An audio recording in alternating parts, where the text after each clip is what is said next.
Hello and welcome to the WRFL Round 14 preview, brought to you by Complete Hire Equipment, Andrew Wilson, along with Pepe Cavalieri here. Hello, Willow. Let's get into Rams Division 1. Starts off with a couple of, looks like, one-sided games with Altona taking on St Albans and Deer Park versus Albion. Yeah, I think both of those should go the teams in the top 5, Willow. Altona and Deer Park both playing some good football, and neither of those teams will be beaten this weekend. Yeah, agree there. And this is a big one. Spotswood versus Sunshine. Sunshine need to win to keep their finals hopes alive. They do. They're 6 points out at the moment, so if they win, they'll be within half a game. So that's probably about as good as you could expect for them, given where they were a few weeks ago. They've had a bit of help from the Woodsmen, who've lost their past few. So it should be a good game. Last time these two sides met, Spotswood came from behind and won by 6 points. So Sunshine, if they get in front again, they'll want to defend their lead a little bit better. It's going to be tough to make the 5, the Roos, if they drop this one. That's why I'm tipping them. I know they got really badly beaten last week by Deer Park, but wasn't too impressed with what we saw from Spotty a couple of weeks ago. So should be close. I just reckon Sunshine might get the job done. Yeah, I'm thinking Sunshine as well in that one. And a big game for the double chance with first place Werribee Districts looking to hold on to that spot, and Hoppers Crossing with a win could consolidate their spot for a double chance. Yeah, you're spot on, Willow.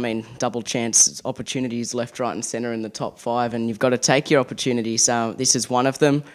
2 fierce rivals, so we know it's going to be a great contest.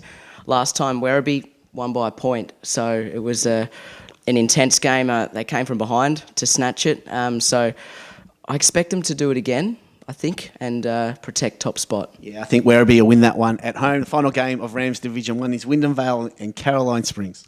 It's another interesting one, Willow. Windham Vale last week, they had an opportunity against St Albans to really keep their chances of staying up alive. They didn't win, and so it's unfortunately looking like they're probably going to go down.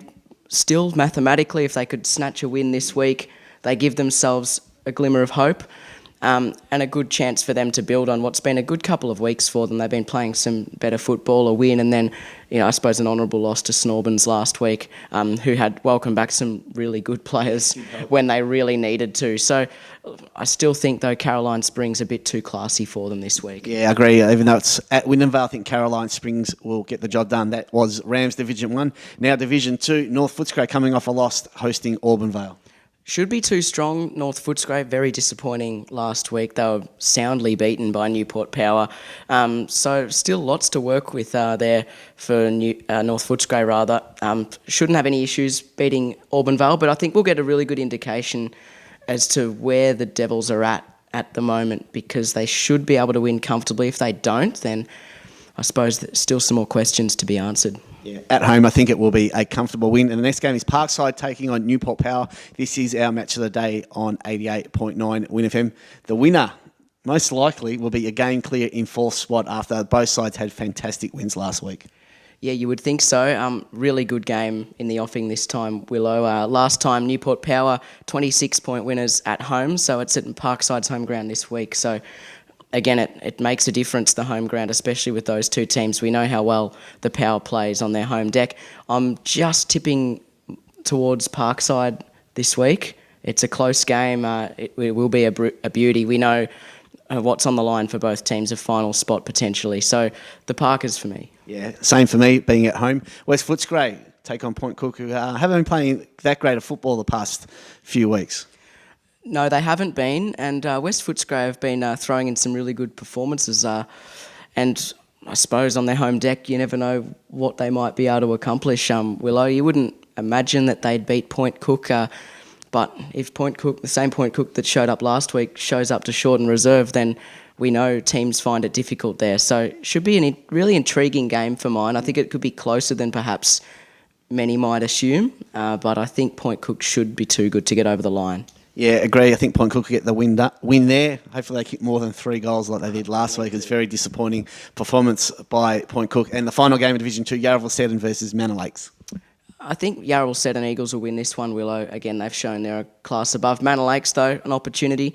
They're in 4th at the moment. If they lose, there's a very good chance that they'll drop out and fall a game behind those, either Parkside or Newport Power, depending on who wins that game. So I still think Yarraville set an Eagles, but we know last year, around the same time of the year, these two teams met, and Manor Lakes got the job done convincingly. So they can perhaps draw off some good memories from a year ago, but I still think the Eagles. Eagles too strong. All right, Division 3, Braybrook take on Point Cook Centrals. A win for Braybrook really presses their chances. An outside chance it is, though, for a top 2 spot after they defeated Wyndham Suns last week. So this is going to be an absolute beauty in this Division 3 matchup.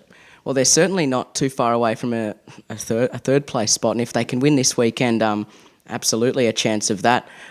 Look, they showed a lot of heart last week, Willow, against Wyndham Suns. They came out and their effort was magnificent, and that's something you can bring no matter who's on the park, and they were fairly depleted, and we know Wyndham Suns don't have their strongest lineup in as well, but they certainly weren't at their best. Perhaps one of those losses as a top team that you kind of not have to have, but can be beneficial, and they've got such a buffer on top of the ladder. I think they'll learn a lot from that.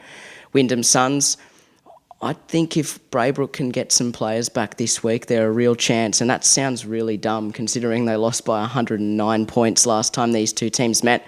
But Braybrook has improved, and Point Cook Centrals have been a little scratchy since their really hot start to the year. So wouldn't surprise me if at home the Brookers get the job done. Yeah, I'm going to go Point Cook Centrals in that one. The next game is Norden versus Wyndham Suns, coming off their first loss. Doesn't look good for Norden. No, I think they'll be pretty keen to turn the tables, Wyndham Suns, and probably not a good week to be coming up against them, so the Suns for me. Yeah, and Levitan Sunshine Heights. Who shows up for Levitan? That's what we don't know because they were disappointing last week. I'm still a firm believer that Sunny Heights are the best team outside the top 4, Willow. They just haven't quite been able to show it on a consistent basis, so I think they should be able to get the job done. And we'll go Levitan. All right. All right. And the final game is North Sunshine versus Tarneet. Yeah, you'd think Tarneet too good. They've been excellent, and they should be too strong. Yeah, Tarneet for me as well. All right, this has been the complete hire equipment Round 14 WRF preview. Good luck to your team this weekend.